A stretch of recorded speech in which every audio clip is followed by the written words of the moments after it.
வந்தால் கண்டிப்பாக வாங்க. அனந்தபுரம் கூட்ரோட்டில் இறங்குங்க, மேல்காரனைக்கு டிக்கெட் எடுங்க, வாங்க. சும்மா தரமாக இருக்கும். அதாவது தேர் திருவிழா, இது சக்தி பீடம் ஊரில் இருக்குது. நம்மளுடைய தேர்லாம்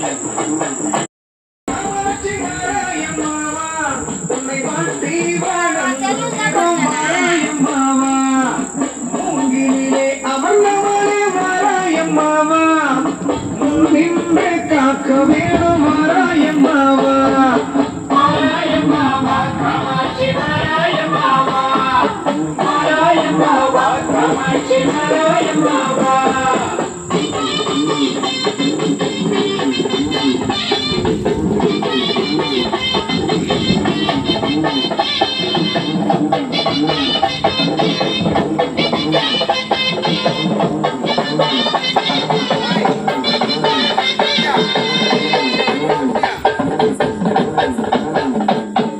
பக்தன் என்றால் போதும் காமாட்சி அம்மா, நீ உடன் வந்து காப்பதற்கு